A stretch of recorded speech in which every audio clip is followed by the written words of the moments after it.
salaboni mabeko timboka bilombe bakweyo mabe kotimboka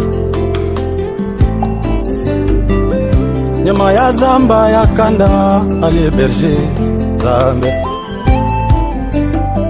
ndako yo tikanga epeli moto nakima wapi.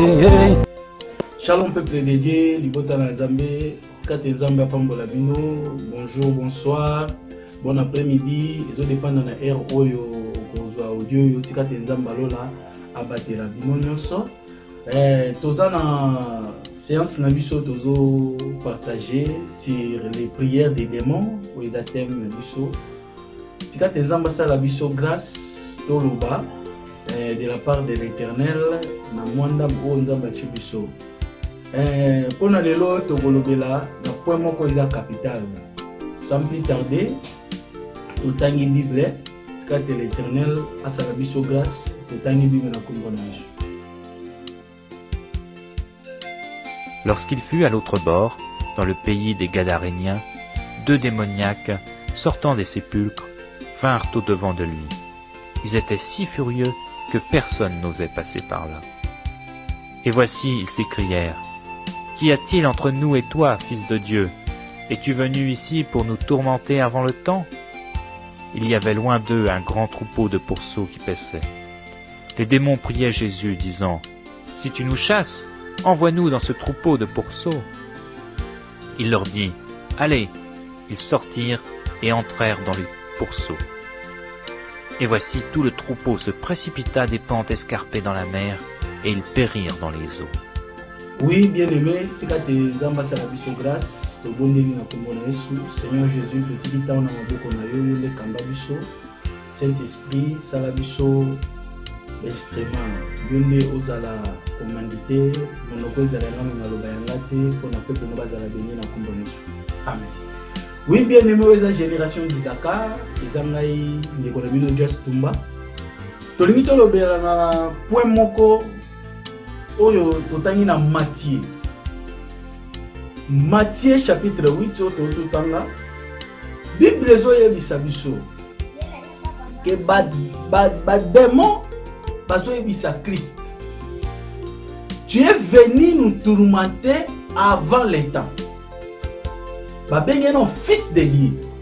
Badémon bayebi Yesu na kombo na ye, babenye fils de Dieu. Chez les Juifs, ceux qui mutu azobeni fils de Dieu, pas ba Juif, ça veut dire Gazan Nzambe. Et là, on va bomber la Christ ya mwana. Kwa zolo baga Nzambe za tata na. Mais ba sacrificateur na ba pharisien na ba sadducéen ba sangana pona galika mwana.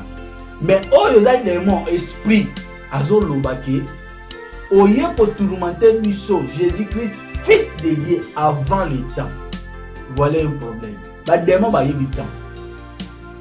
Donc bah qui donne deux sortes de prières, prière avec esprit, prière avec intelligence. Donc l'intelligence ça veut dire que connaissance. Ah bah démon ba zo comprendre que oye pour tourmenter biso avant le temps. Donc bah démon ba yebi que tourment moko ezali. Tourment moko ezali, mais yondo ye avant le temps.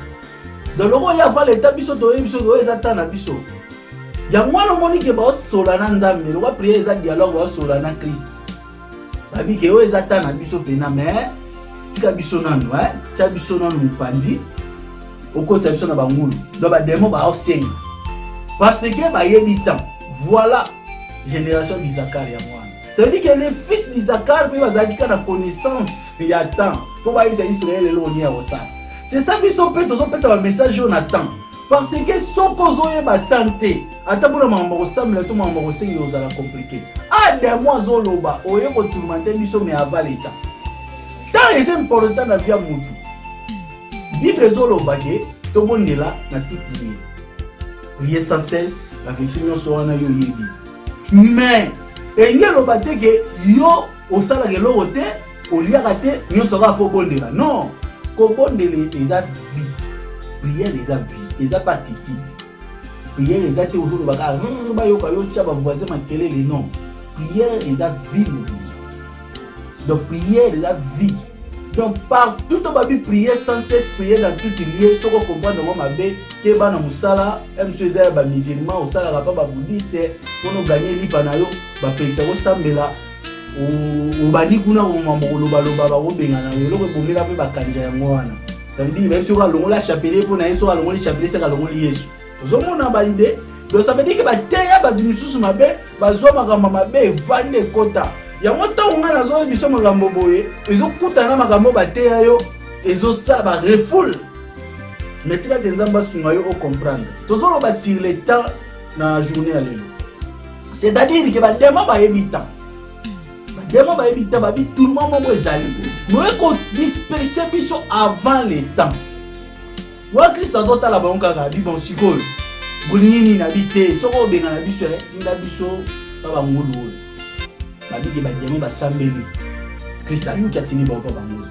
donc il faut ça mélanger la connaissance. Le l'autre touché point moko la prière avec connaissance. Apôtre Paul Galates chapitre 4 verset 1. Alors en si longtemps héritier Adam Moana Adam comparable était un esclave.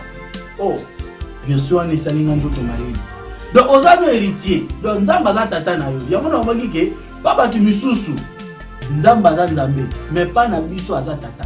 Yango nozo mona na mokanda ya Jean chapitre 8 wali na verset 53 kiti. Batu bazo ba juif bazo bisa Christ. Balobi boy. Balobi yo za grand koleka tata na biso Abraham.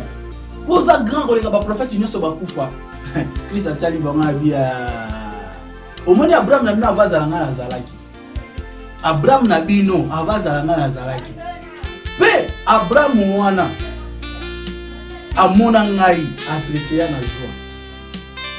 Pe Abraham o bino nzambo bino bosambela boyebi ete o bino bobenga tata o bino bobenga ndami.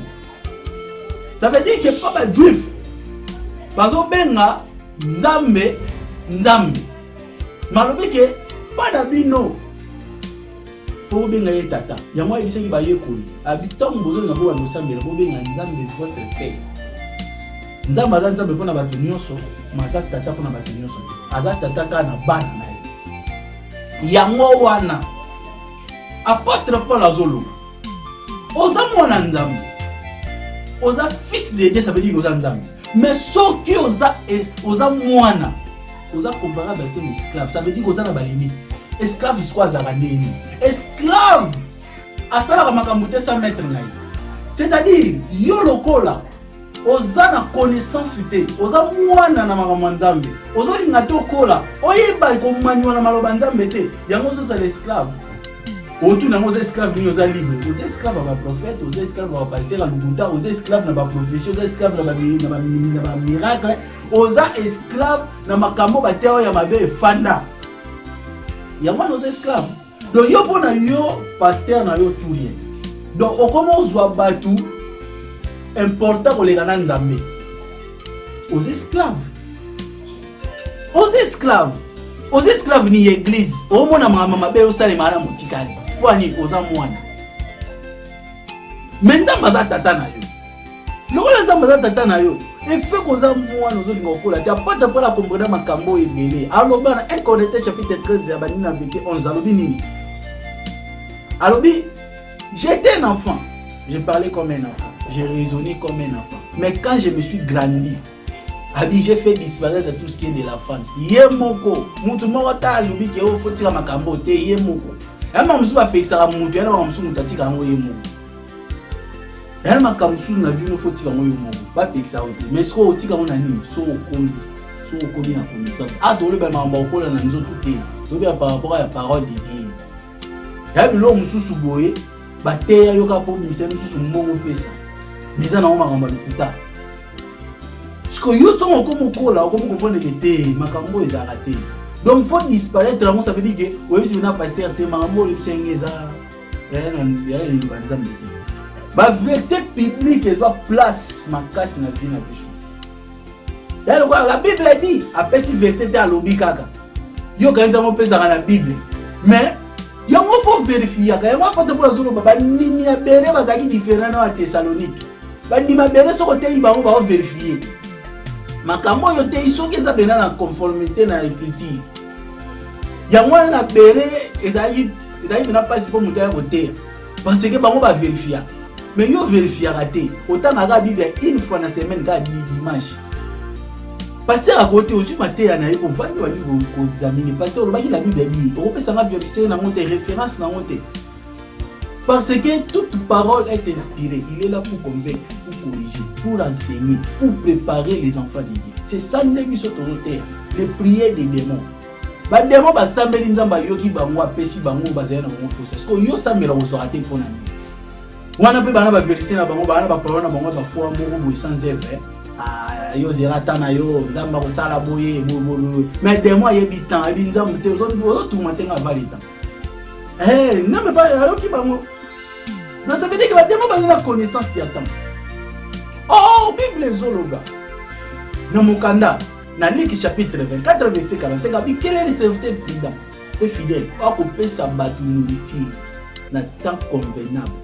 Alors, oui, fidèle et prudent. Donc, si on est fidèle, il faut être prudent. On peut s'abattre, il est dans le temps convenable. On est fidèle dans le temps. Il n'y a pas que pour trébucher de gauche à droite. Alors, quel est le serviteur? Donc, nous avons une question. Nani, Nagoluga Nani, ou la fidèle, n'a temps convenable. C'est important. Nous avons à temps sauté. Et là, il y a un temps il faut paiement, il y a une digestion. Il y a des malobanda, mais il y a une digestion. Et voilà, nous sommes en digestion, nous avons expliqué. Ah, tout ça, il y a la parole de Dieu dans mon esprit. Prière avec connaissance au Yéba. Vous comprenez? Au Yéba. Il y a un moment où il y a un moment dans Luc chapitre 11, verset 1. Abi l'accès bisonné ensemble là, n'est pas. Jean l'accès ba oyayi. Et là, il y a des choses qui attendent à cette union sur l'action ensemble. Bamsuku ba na bibilamba, il y a un moment où il a mal sur l'action fait ba jana sambe. Il y a un moment où ba musulman sur la sambe fa tanda tapi. Donc so taper zate ensemble la té. Vous comprenez? Na lobi te que ezala ngo biblique, ezala biblique te ezala na Coran na bango, ezala biblique to solo na Bible. Mais na pesika exemple. Ça veut dire qu'il faut s'amener à la connaissance. Pas bah Dieu seul faut s'amener, faut baluka tout na on a Orient. Là si moi était les vacances, mais le soleil les vents. C'est ça au monde va musulman de baluka tout. Mais puis surtout aux ba juif, il y a nous autres thé, aux ba juif, il y a nationalité, puis surtout ba juif spirituel. Donc quoi tous ba juif spirituel, notre soleil les vents c'est Christ. Faut tourner les gars na yo n'est pas Christ. Les athées go ba nous appelle c'est moi et dimaka. Balusa ne visage na yo pas à Christ. So balusi visage na yo pas à Christ. Ndoko lobaka makamba porte pour lobiki tangu tomoni Christ. Tozui lumière peut to kobi bato ya lumière. Ya moni Christ abi vous êtes la lumière du monde. Donc ça veut dire que na place nazani moi na obalusa mon mutu na ngate place moi bimaka mengani na za monde. Donc faut prier na connaissance. Or la connaissance c'est la science. Or la science wanande le moni que Christ a ekinde ko enseigner biso. Ezaka kake tant ozo no sambela faut sambela la mayele. Oh eza partie na mutozo lo basi les prières des démons avec prière avec connaissance eza sous point. Mais faut yeba ke na batanya sote babonde. Nzambe ye moko boye, nzambe ye moko na Bible. L'Ecclésiaste azolobadi, chaque chose a son temps. Badema ba yebi ke lié moi tourner ezali. Mais là siko te. Mais yo ba moto otindi la ba démon naziki. Ah, na yebi te ezala nini? Ya ba démon solo pas démon zika na moto te na yebi. Ba kozika na bango na moto. Mais moto ani ozala na suka l'effet de la GN na suka o nzambe ye moko okanga bango po eza na puissance okanga démon te. Nzambe ye moko Jésus Christ au jour de chercher aller ko benga na bango ando okanga bango to okanga ye po sale nini ochaye wapi. Po yeba makambo ozo sala. Bible bi to sambela to ozo te po to sambela mati. Mais faut yeba ke na connaissance oyo nzambe osala biso. Po to yeba kaka temps. Po to yeba nini ya kosenga. Il y a moins de monde qui réponse nous a fait favorable. Quand Nzamba pambola yo, nous avons la biso, et la génération d'Isaac, ça annonce quelque chose. Quand les ambassadeurs de grâce, on va continuer à la prochaine. C'est prière avec connaissance. Les ambassadeurs de grâce, restez connectés, abonnez, partagez, aimez. Moi, commentaire, vous avez malade, mon numéro de téléphone est là. Béni biso, na ba préoccupation aux anango. Le bon de la raton matara na bangomba pe to kitaka to sala ma mobile. Oyo zo kantagia msubiso to ye, po na to nande ko na message ya ko imposer ba tout to imposer mon tout. Alors tu to linka de to pesa message na temps convenable ou par rapport aux vision de ma biso la génération d'Isaka.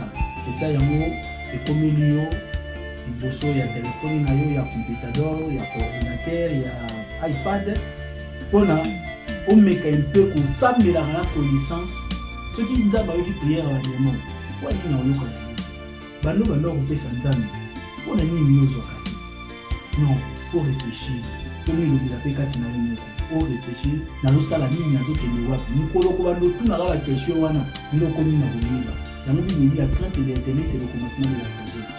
On dit que ce qu'on vous bang en zame, on bang en zame, on bang en battuté. Vous avez vu si on peut se logo en zame habité. Là, ça va en habité. Ce qu'on va dire pour que le biche boule. Ah, c'est un zame d'été. Vous en avez sur vos moyens. Aussi longtemps, les héritiers, Aza, esclave, Aza, moine. Je ne sais pas. Aza, moine, Aza, comparable à un esclave. C'est-à-dire qu'il faut qu'on a. Bon, mais moi, nous sommes motivés à regarder.